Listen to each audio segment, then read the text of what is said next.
or any cousins, sisters, brothers, they have diabetes. So there are very much high chances that you will get the same in your later age.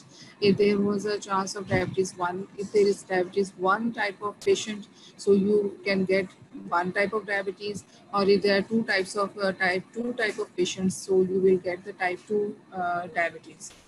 So this ratio is very high, and the family history suggests a strong tendency towards the diabetes, as this is very common disease in Pakistan and other countries. So there are high chances that you get these types of diseases. Number two, in talking about the same headings, under the same heading in genetics, you have seen that this ratio is much higher in monozygotic twins. Monozygotic means twin delivery of twins with the same zygote. There are monozygotic and dizygotic twins. In dizygotic, there is chances are less as compared to monozygotic twins. So this is tenfold higher risk as compared to dizygotic twins. Then certain environmental factors. In environmental factors, there are conditions like if a person is obese, overweight patients, or people which have metabolic disorders. In metabolic disorders, three conditions come. There is waist circumference is taken, the weight is taken, and height is taken. So the people who are obese and overweight, they have very high chances of getting diabetes, because the more you have fat cells in your body, they produce insulin resistance.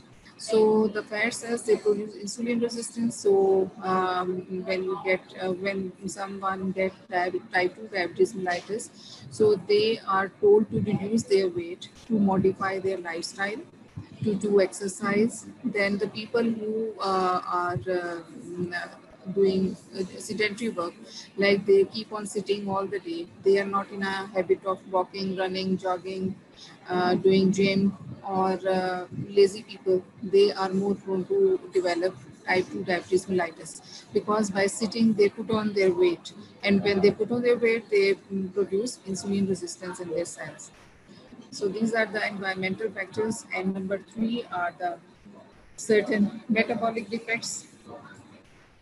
Metabolic defects become that there is a decreased response of peripheral tissues to the skeletal muscle, adipose tissues, and liver. They do not respond to the insulin. So there is insulin resistance in these cells.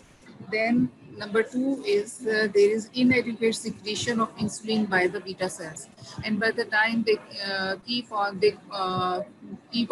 producing low amount of insulin, and a time comes that the beta cells, they fail to produce insulin. So these are two metabolic factors, and these are very important factors. In type 1 diabetes, we see that there is immunological defect. I mean that the beta cells, they are not producing at all any insulin. But in type 2, they are producing insulin, but the peripheral cells, they have developed resistance against the insulin. I told you there are cells on the cell membrane, IR3, and for glucose transport cells. So there is resistance develops in these receptors and the cells, and the development of resistance. There are factors I told you, like genetic, environmental factors, and other factors. They all come into account. And beta cells, they due to some reasons, when autoantibodies have developed, or they start declining their function, so there is no insulin.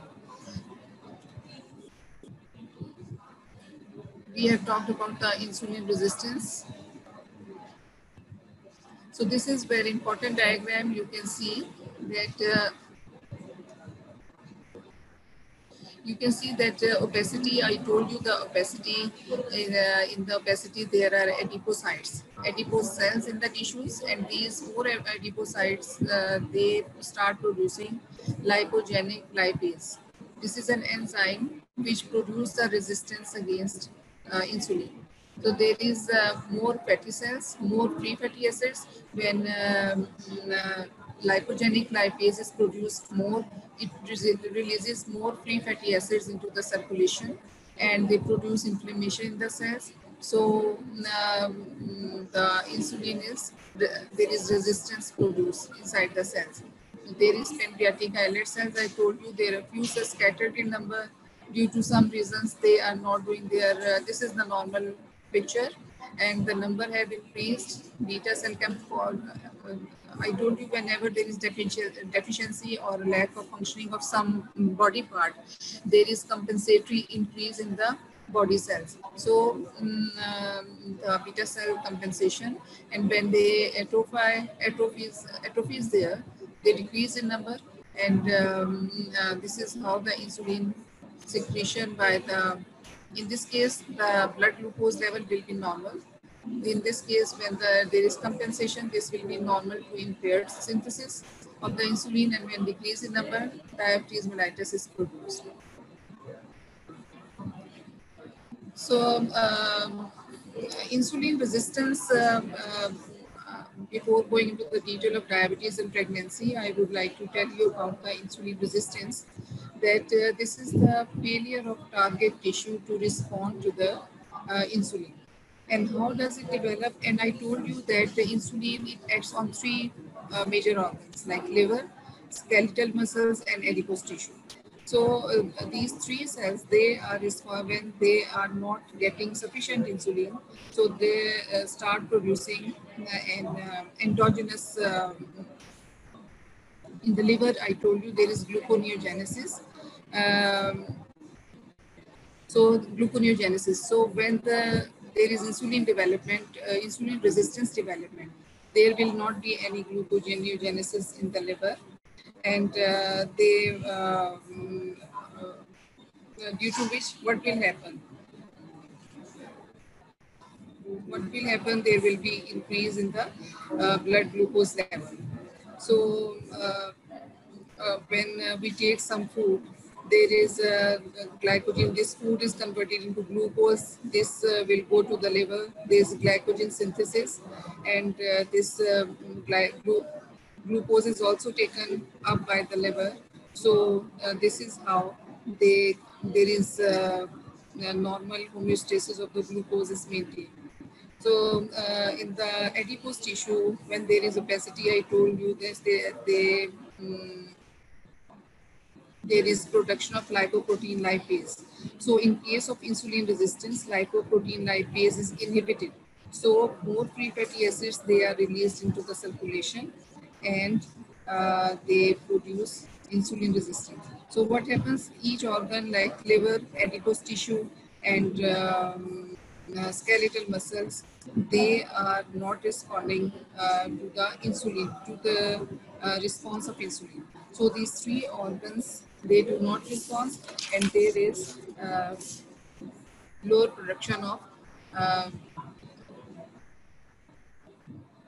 insulin, resistance is produced, so more glucose will retain in the blood circulation. Now, in the obesity, how this resistance is developed, I told you there are multiple factors like free fatty acids, adipokinases, then there is inflammation, as I have shown you in the previous diagram. So with the time, a time will come that these three organs, they do not respond. And there are certain other factors like when we take food inside our mouths, there is process of digestion is taking place. So there are many other hormone levels like catecholamines and epinephrine. They are also produced, and they also help in the process of gluconeogenesis. So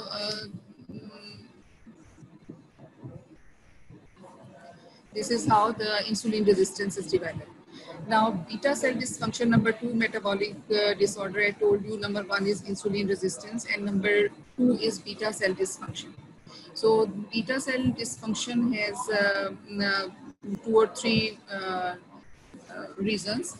Number 1 is there is excess free fatty acids production, and they compromise the beta cell function. This is called lipotoxicity. Number 2 is that I told you there are incretin hormones. They're like in type 1 diabetes. Yesterday I told you that GIP and GLP-1 hormones are produced. So there is when there is glucotoxicity, increased level of glucose inside the bloodstream. So these hormones, they are not produced well in amount. So number 2 reason is this. Number 1 is free fatty acid, lipotoxicity. Number 2 is glucotoxicity due to the inhibition of GIP and GLP-1. And number 3 is in certain immunological diseases like amyloidosis, sarcoidosis, there is deposition of fibrin fibers inside these organs. So these there is decline in the function of beta cells. So this is how the type 2 diabetes mellitus is developed. So now we will talk about the diabetes and pregnancy. I told you there are triad of symptoms like polydipsia, all of these terms. Like when in type, there are certain differences. I'll tell you in the end of this chapter what are the differences in 1 and 2. But in diabetic patients, they develop diabetic ketoacidosis, and they all result in metabolic derangement. And as we know that insulin is anabolic hormone, so insulin is not performing its function well. So what will happen in diabetes? This is very important diagram to know the pathophysiology of type 1 and 2 diabetes mellitus. You can see that as we have discussed that when there is insulin deficiency in you, that major 3 organs like liver, skeletal muscles and adipose tissue, they are not performing their function well. So what will happen when this deficient status of the body will act on the liver? So what will happen? There is there will be no gluconeogenesis, okay, and glucagon will become excess in amount in the blood. So become excess in amount in the blood, its function is to reduce the level of glucose inside the bloodstream. And when the insulin is deficient, so what will happen? Insulin is deficient, glucose level has increased, glucagon has come out in the field to perform its function. So glucagon excess will cause the gluconeogenesis from the liver. You can see this is glucagon excess will cause the gluconeogenesis. Then in the skeletal muscle, there is increased protein catabolism. So muscles are made up of amino acids. Increased amino acids are in the circulation. They also go to the liver for gluconeogenesis. Then in adipose tissue, you can see there is increased lipolysis, means breakdown of free fatty acids. When there is breakdown of free fatty acids, these fatty acids, they move towards the liver. So there is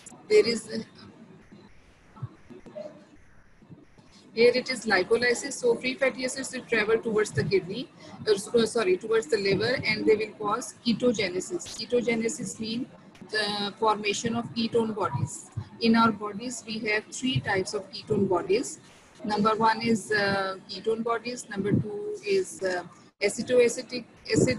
And number 3, beta hydroxybutyric acid. These are names of 3 ketone bodies. But in diabetes mellitus, ketogenesis is excess in amount. So they beat the production of acetoacetic acid in beta hydroxybutyric acid. So more ketone bodies are formed, and they develop a condition called ketoacidosis. They develop a condition of ketoacidosis. And this hyperglycemia, when there is ketoacidosis, so these ketone bodies, they are present inside the mitochondria of the liver. So they are released in the blood circulation. These ketone bodies, they move around in the blood. They can go to anywhere. So they, when there is excess of ketone bodies, they develop hyperosmolar ketonemia. Hyperosmolar ketonemia.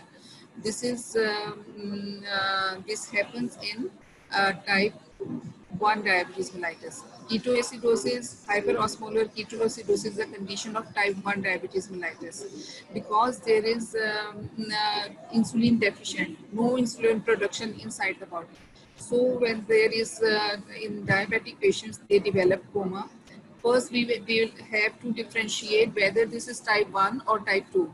So if we know by the history that patient is taking medicine, insulin, so and he has developed this disease from the age of 18, 20 or 30 years of age, so we get to know that he is type 1 diabetic patient.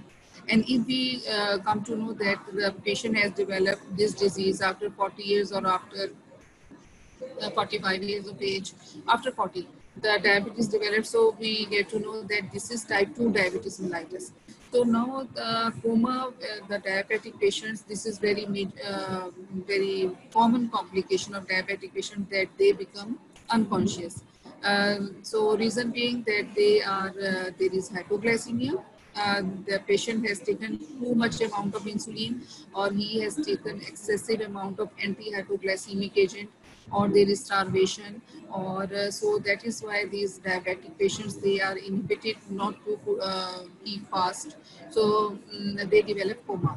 So they are not allowed to keep fast because their blood sugar level can go immediately down to a very critical level. 20 to 40 milligram per deciliter is the critical level of blood glucose level. So when they reach at this level, the brain cells, they will not, they are survived by the supply of glucose. So when your brain cells, they do not get glucose, this is a very serious condition. So these patients should be immediately checked, and you should give it him or her 25% dextrose intravenous immediately. Patient will come in conscious, into conscious level, his conscious status will regain. So coma is a very common and complication in case of diabetes mellitus. So I was talking about hyperosmolar ketoacidosis in type 1 diabetes. But what happens in type 2 diabetes, there are in inferior vena cava, portal veins.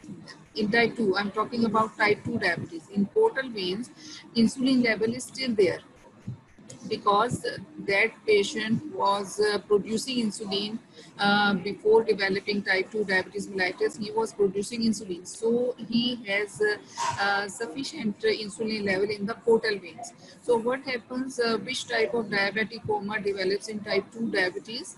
That he develops hyperosmolar hyperglycemic coma, hyperosmolar hyperglycemic coma.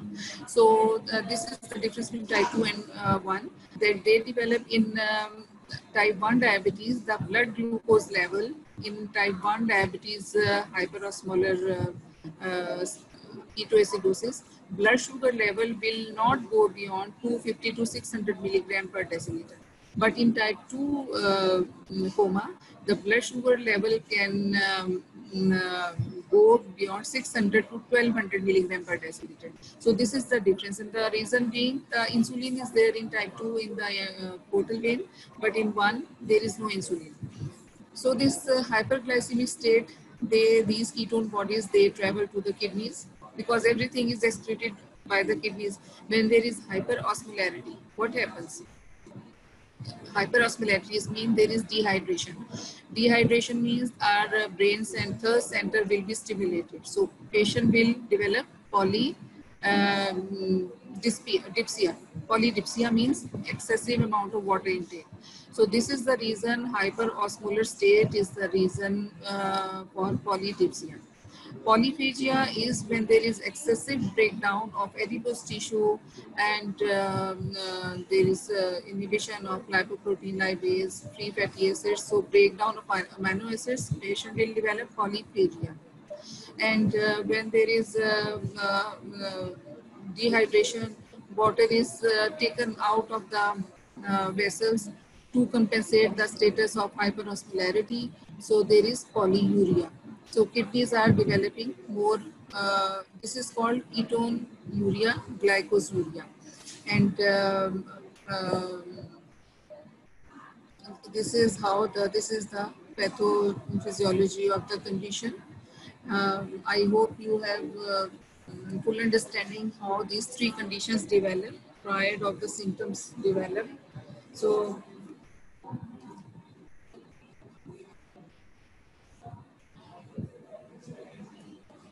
so this was the pathophysiology of type 1 and type 2 diabetes mellitus. Now we will discuss about the complications of the diabetes. What are the complications? There are acute complications and there are chronic complications. In acute complications, there is microvascular conditions, and in chronic case there are macrovascular conditions. But when these complications, they are associated with the long-standing type of diabetes, and they involve our blood vessels, our organs, our nerves. So whenever what type of condition this is associated with the involvement of the organ. So if it involves the nerves, this is called neuropathy. If it involves the vessels, this is called vasculopathy. If it involves the organ, this is called organopathy. So if the diabetic patients, they involve the eyes, this is called diabetic retinopathy. If they involve the kidney, this is called nephropathy. If they involve the nerves, they involve peripheral nerves, they develop neuropathy.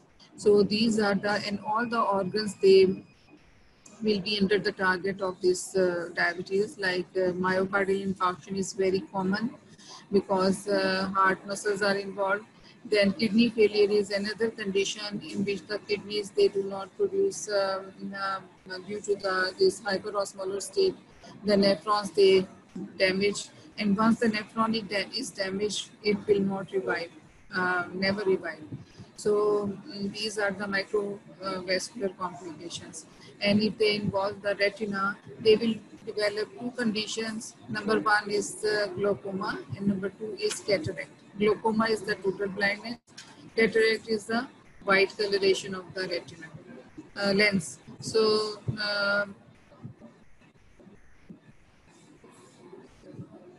here we come with the micro.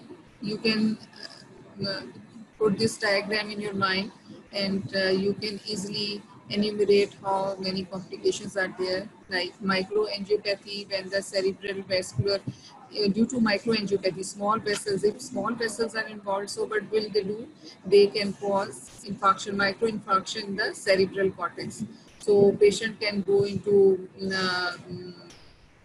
TIA, transient ischemic attacks. He can develop stroke. Whatever the area of the brain is involved, the name of the disease will be according to the involvement of that area.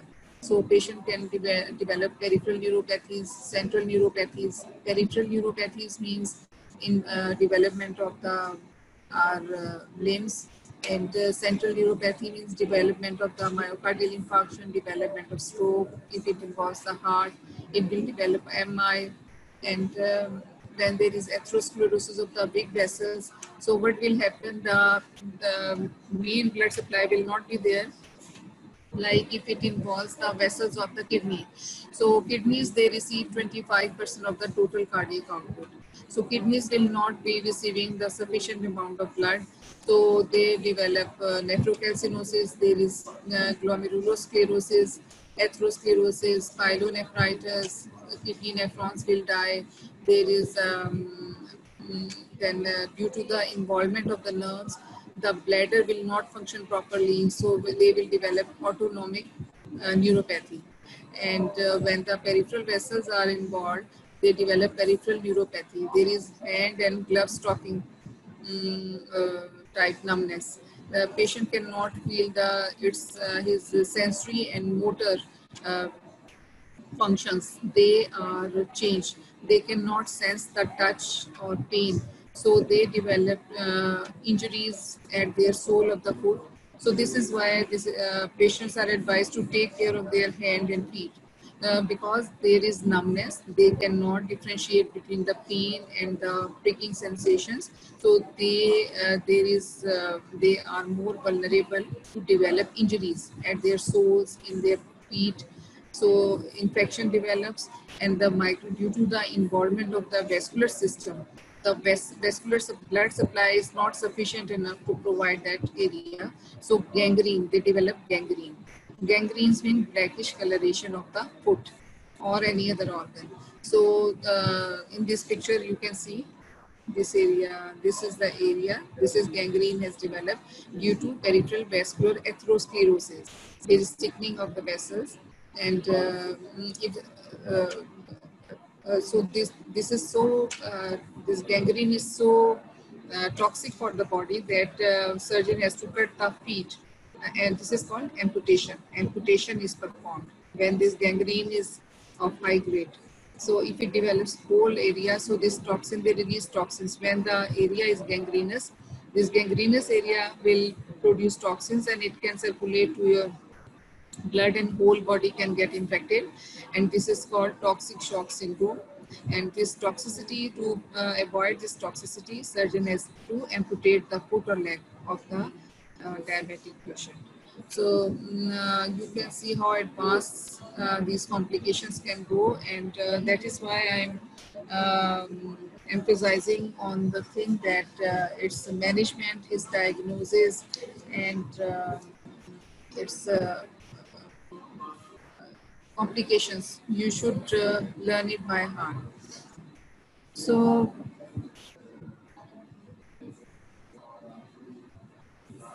and when they involve the eyes, uh, the cataract is the white coloration of the lens. So you have seen that in old patient, they replace their lens.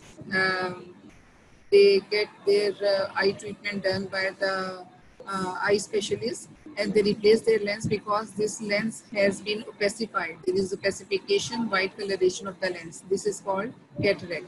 And when the changes, they involve the retina. The retina is behind the lens. When these changes are involved, they produce glaucoma. Glaucoma is the total blindness, and this is not curable. Nowadays, new techniques have been evolved, so this glaucoma is to some extent treatable. So there is the pathophysiology of these complication is number one is formation of AGEs. AGE is the advanced. This is the histopathology. We'll talk about later. So first of all, let me tell you something about the complications. How do they develop? There is formation of the AGEs. AGE is the advanced glycation end products, and they are formed as a result of there is glycoxyl and methyl glyoxyl. These are two amino acids which are produced intracellular department, and they are responsible for the production of AGEs. And number two is when these are produced, so they release cytokines and tissue growth factor beta and vascular endothelial growth factor. These all factors, they are responsible for the deposition of excessive material or this toxic material on the basement membrane. Then when these are produced, they also generate the reactive oxygen species. So these are also lying on the endothelial surface. These are antioxidant material, and they enter into the macrophages. So there is enhanced proliferation of vascular smooth muscle cells, and when the smooth muscle cells are enhanced, so um, they increase the extracellular matrix. So as the receptors are there, these receptors they develop uh, uh, receptors are developed for advanced glycosylated end products. So they go there and stick there. So they produce the pathologies. As I told you, in every and each organ of the body, these are the complications. Major complications, minor complications. Mostly they are major complications when a period of 10 to 12 years is passed. These complications, they arise in the body. So monitoring and maintenance of the blood sugar level is very, very important. So by the dosage of oral hypoglycemic or insulin, but insulin is the best supplement for any type of diabetes. I think that insulin should be given in any case, whether this is type 1 or type 2 diabetes. So this is the histological section of I think this is the morphology. Reduced number of what happens in the pancreas. We have discussed this thing that reduction in the number and size of islet, leukocytic infiltrate in the islet, and in type 2 diabetes there is septal reduction in islet cell mass, and these are demonstrated by special morphological studies. Amyloid deposition we talked about, and there is increase in the number and size of islet cells. So diabetic macrovascular complications, I told you endothelial dysfunction, accelerated atherosclerosis, told you myocardial infarction caused by atherosclerosis, gangrene of the lower extremities due with the A-line atherosclerosis. This is the histopathology of arteriosclerosis. You can see amyloid deposition. This is increased number of amyloid substance. This is glycoprotein in nature, and it stains PAS staining. PAS stands for periodic acid shift stain, and this stain is used for this glycogen material because it adopts this color very well. So PS stain is stained with the PS stain. Diabetic microangiopathy, I told you that this is one of the most consistent complication due to diffuse thickening of the basement membrane. And thickening is most evident in the capillaries of the skin, any organ. Skin, starting from the skin, skeletal muscle, retina, renal glomeruli, renal medulla. So the vital organs, they obviously the vital organs, they are targeted, and then they develop complications. And it may also be seen in non-vascular structures such as renal tubules, Bowman's capsule, peripheral nerves, and placenta. And there is increase in the thickness of basement membrane. Diabetic capillaries are more leaky than normal to plasma proteins. So that is why in diabetic nephropathy, the patient loses protein from in the urine. There is albuminuria, and the normal range of albumin in the urine is less than 150 milligram per deciliter in the urine, 30 to 150 milligram per deciliter, and if it exceeds beyond 150 milligram per deciliter, this is albuminuria. It means the proteins have started leaking out of the body. So this is nephropathy, and this is due to the development of diabetic nephropathy. And in retinopathy, I told you two conditions develop: either there is cataract or there is glaucoma. In neuropathy, I told you numbness of the feet and hand, glove and stocking type numbness. A person cannot differentiate between the sensory and motor nerves. This is the renal cortex showing increased pink color, is showing the amyloid deposition, thickening of the basement membrane. You can see diabetic nephropathy. The kidney is the primary organ which is targeted by the disease. Renal failure develops and patient has to undergo the dialysis 3 times a week, and 3 lesions develop in the glomeruli. There is glomerular lesion There is renal vascular lesion and there is arteriosclerosis, pyelonephritis, including necrotizing papillitis develop. And the most important glomerular lesions are capillary basement membrane, thickening, diffuse mesangial sclerosis, and nodular glomerulosclerosis. So there is a thickening of the glomerular basement membrane. This is widespread, not on focus side. So this is the electron microscope view. Diffuse mesangial sclerosis is the lesion consists of diffuse increase in mesangial matrix, and it can be mild. And this is also stained by PST. Then in nodular glomerulosclerosis, this is known as intercapillary glomerulosclerosis or Kimmerer-Steen-Wilson disease.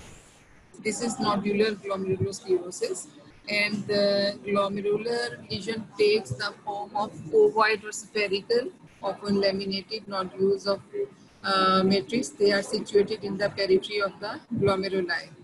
Nodules are pH positive and they lie within the mesangial core of the glomerular nucleus. This is scattered sort of lesion. This is not the continuous. This is not involving the whole kidney.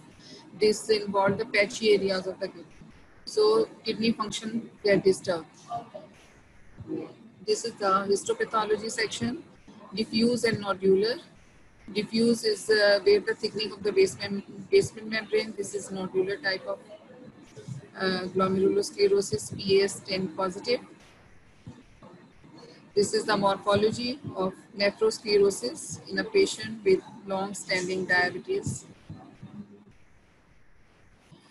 Renal atherosclerosis and arteriosclerosis, they are the macrovascular disease of diabetes. And kidney, I told you, is very much vulnerable by the long-standing diabetes. And changes in the arteries and arterioles, they are the same as they are found in other organs. There is haline arteriosclerosis, and they affect the, there are afferent and efferent arterioles in the kidney Bowman's capsule. So the not only the efferent arteries are also getting affected by the sclerosis. Afferent arteries are those arteries which are taking blood in the nephron, and efferent, they are taking blood away from the nephron. Pyelonephritis is of two types, acute and chronic inflammation. Nephritis means this is the inflammation of the kidney, and it begins in the interstitial tissue and then it spreads to affect the tubules. Both the acute and chronic forms of the disease are more common in diabetes. So there is on special pattern of pyelonephritis, there is necrotizing papillitis. Means capillary necrosis, no blood supply. Necrosis, there is loss of blood supply. So kidney, you have seen there are so many complications of kidneys. Now in diabetic ocular complications, I told you that due to hyperglycemia, they lead to opacification of the lens. This condition is known as cataract.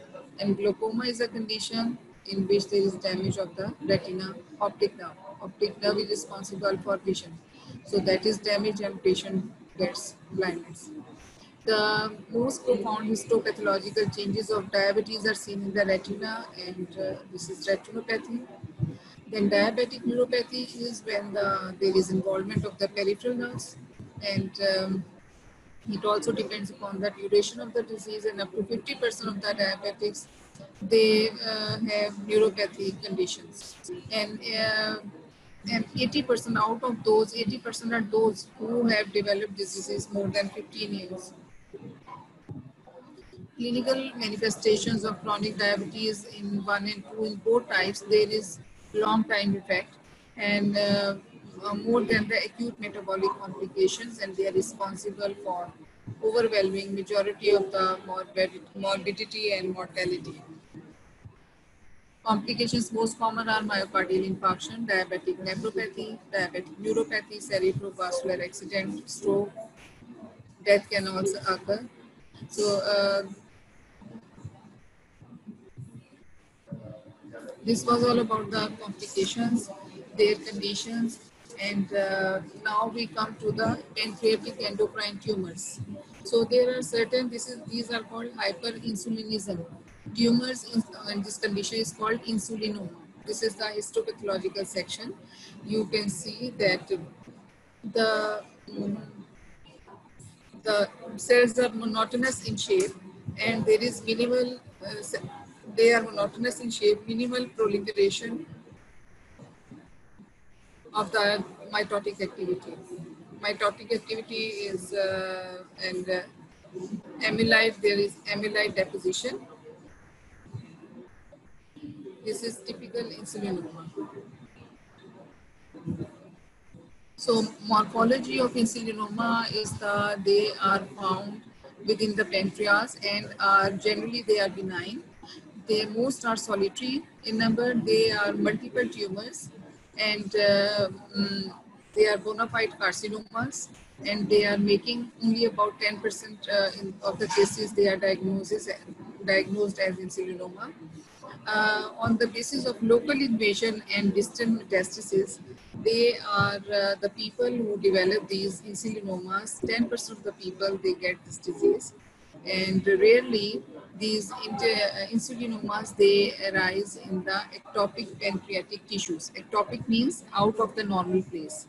So in such cases, there are beta cell granules, distinctive beta cell granules are uh, revealed. Solitary tumors are usually small in number, less than 2 centimeter in diameter, and they are encapsulated. They are pale in color, pale to red brown nodules, and they are located anywhere in the pancreas. Histologically, these are benign tumors, and they look like giant islet cells with preservation of the regular cords of the monotonous cells, and their orientation to the vasculature is not so demarcated.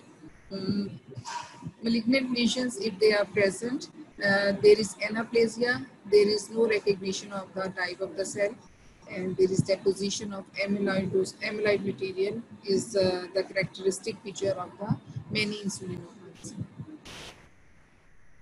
Yeah, this condition can also be caused by focal or diffuse hyperplasia of the islet cells, and this change is found occasionally in adult, but this is commonly congenital in origin with hypoglycemia because hyperinsulinism is there and they produce more insulin, more glucose is utilized. So neonate develop hypoglycemia, and this condition is early recognized in the small kids, neonates and infants.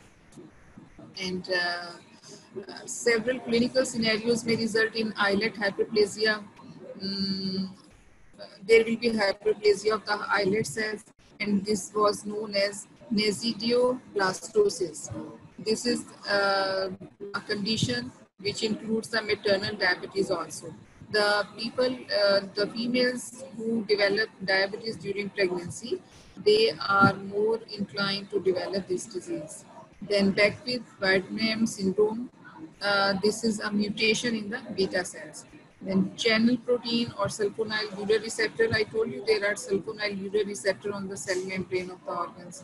So there is some disturbance in those receptors or ATP potassium channel system.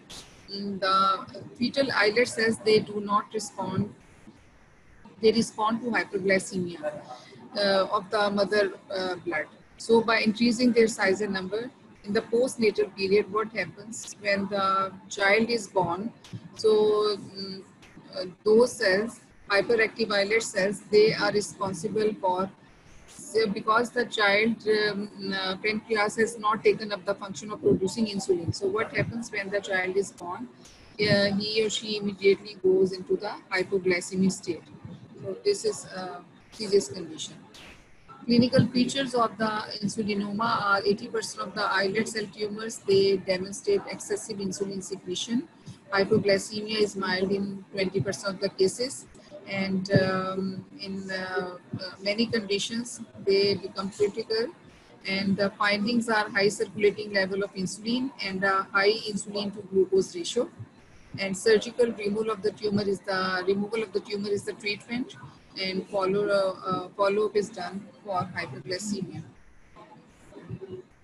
Zillinger-Ellison syndrome is a terminology which is used for gastrinomas, and there is a marked hypersecretion of gastrin. Usually it has origin in the gastrin-producing tumors. Gastrin is produced by the stomach. So these are just likely to rise in the duodenum and peripancreatic soft tissues in the pancreas. And there is lack of agreement regarding the cell of origin of these tumors, but it seems likely that endocrine cells of either the gut or the pancreas could be the source of origin. So this was first called in 90 to 95% of the patient who have gastric acid secretion, hypergastric acid secretion, or peptic ulceration, they are responsible for developing this disease. Other rare pancreatic endocrine neoplasm are alpha cell tumors. They produce glucagon. Sigma cell tumors. They produce metastatinomas. PIPomas. In case there is watery diarrhea, hypokalemia. When there is diarrhea, potassium level goes down. There is pancreatic carcinoid tumors. Then, in addition to insulin, glucagon and gastrin, pancreatic endocrine tumors may also produce adrenocorticotropic hormone, granulocyte stimulating hormone, antidiuretic hormone, serotonin, and norepinephrine. These are the hormones which are produced by the pancreatic endocrine tumors.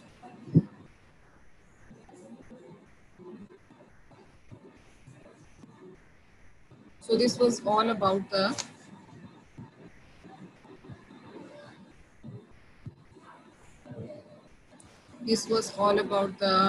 lecture. So do you have any questions? Is any point of not understanding? We still have 14 minutes. Any question? Class को unmute कर दें जी, class को unmute कर दें. Can you hear me?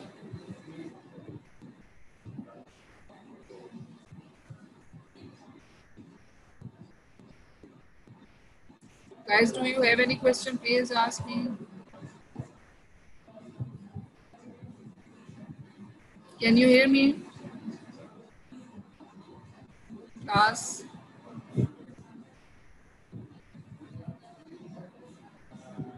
Any question?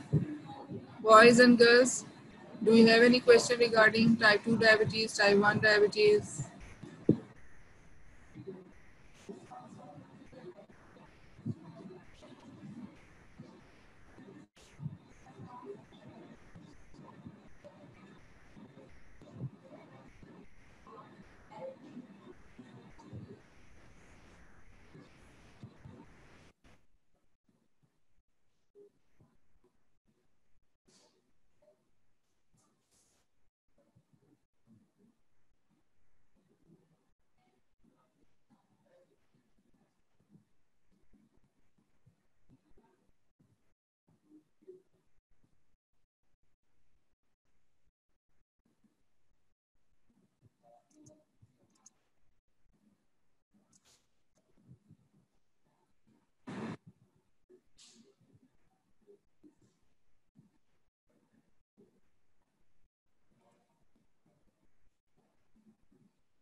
Questions, please.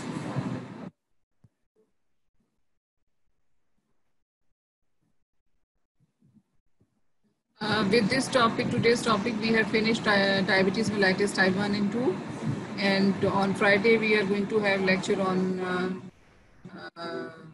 some thing is missing in your chapter, like MEN 1 and MEN 2 syndrome. I'll talk about that syndrome.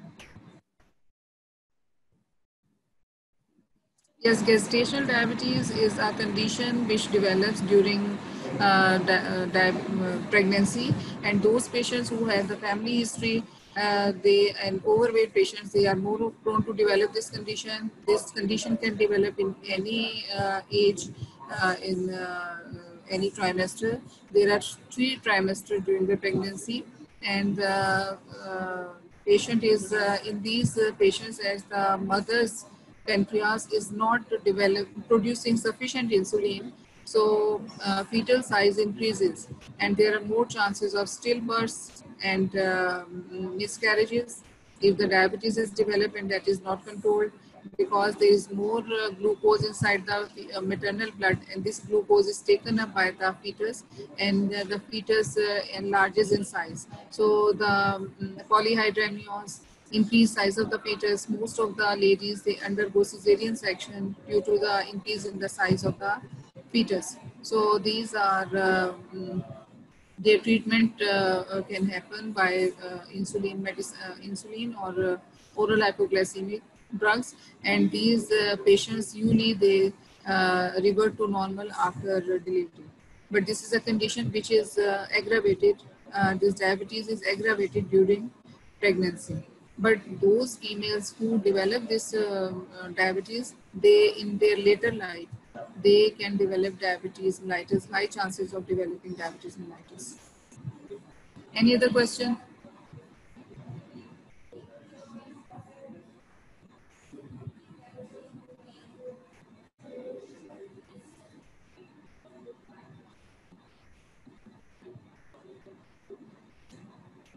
Are you clear with, okay, welcome. Any other question, boys?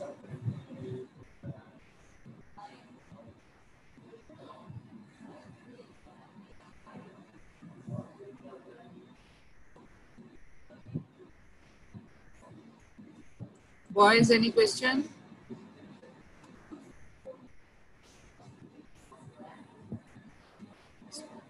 Nine minutes are there. Please, you can ask any your confusion.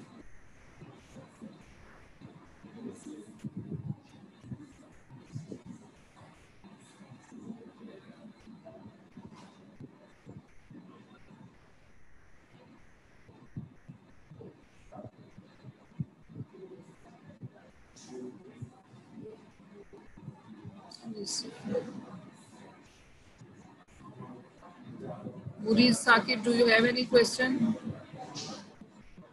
Mustaba Hassan, do you have any question?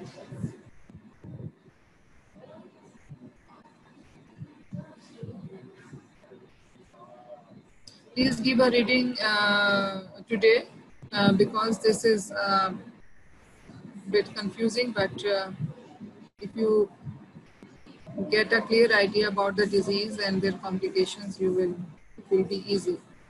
And this is very important for every one of you to have a clear cut idea what the diabetes is. Your family members or any one of you can ask a question about diabetes. And this is very common in Pakistan. Every other patient is having this morbid condition.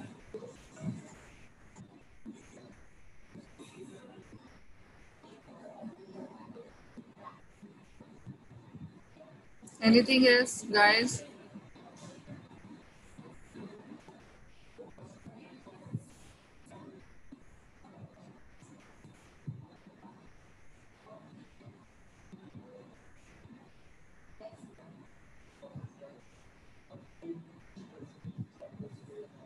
Boys, any question?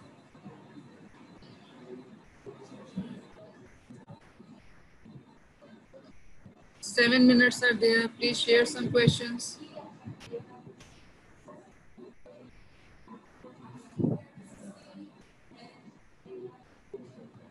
So for the examination point of view, you should know the classification of diabetes, definition of diabetes, the ADA, WHO criteria of diabetes, their levels, their complications are very important. Pathophysiology of both of type of diabetes is very important.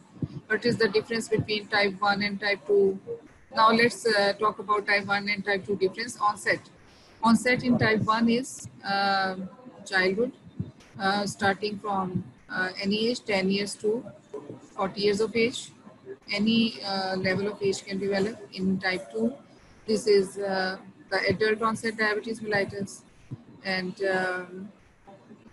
complications are same in both types, and the pathogenesis is a bit different. In type 1, this is insulin deficiency. In type 2, there is insulin resistance, and these are the differences, but a little difference in their complications pathophysiology. Like in type 1, there is hyperosmolar ketotic coma, and in type 2, hyperosmolar hyperglycemic coma. So in type 1, the blood sugar level can go up to 250 to 600 milligram per deciliter, but in type 2, it can go from 600 to 1200 milligram per deciliter. So both of the, and hypoglycemia is very much is killing for life, because our brain cells, they do not get glucose, so brain death can occur if you are not vigilant enough to pick the diagnosis, so patient can die in your hands. So hypoglycemia is more dangerous as compared to hyperglycemia. Anything else?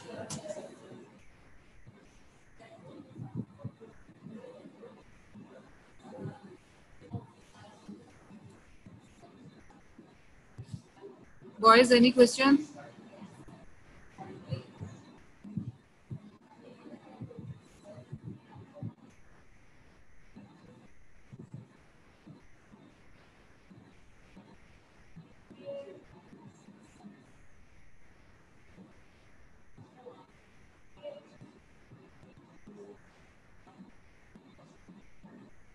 Did you get a clear understanding of this diabetes mellitus, or still you are confused?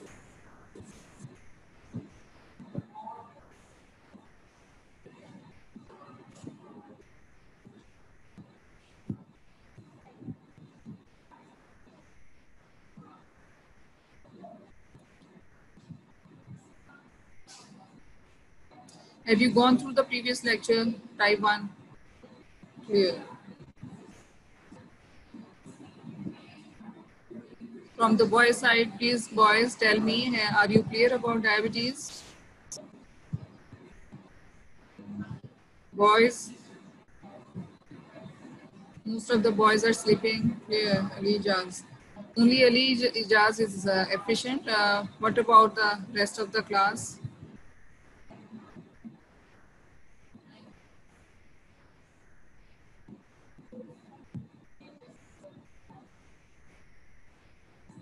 Muhammad Zubair.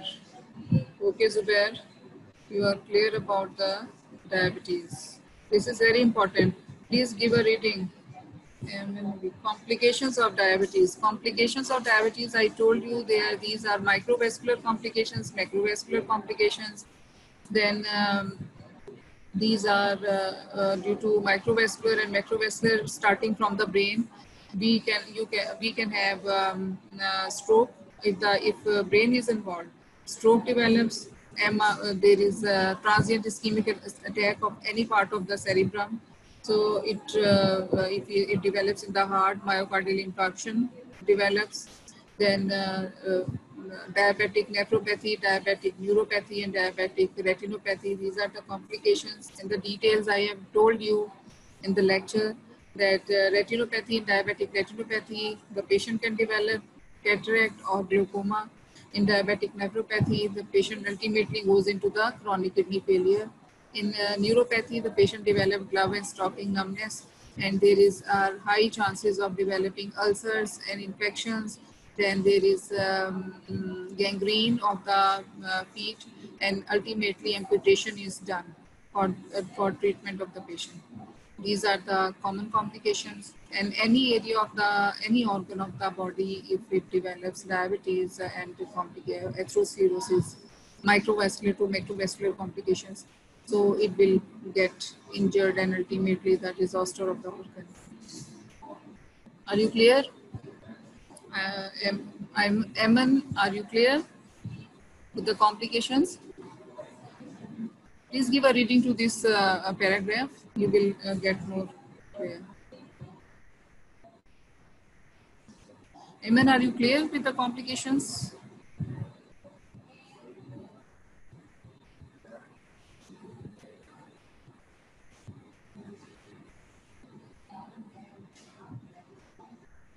Complications and their pathophysiology is important. Boys, any question? Okay, class, good luck. God bless you. And please give a reading to this topic. This is very important topic from examination point of view. But apart from the examination, you should know this disease. This is the commonest. Hypertension and diabetes, these are two most common comorbid conditions in Pakistan, and every other patient is having this condition. So you should know, first of all, you should know what is diabetes, their treatment, management. Management is very important. If you are not going to manage, if you fail to manage the patient, you can lose the patient. Because hypoglycemia is very common complication of diabetes, and patient usually die in your hands. So please give 2 or 3 times rating to this topic. Allah Hafiz. We will talk about Men 1 and Men 2 on Friday. Thank you.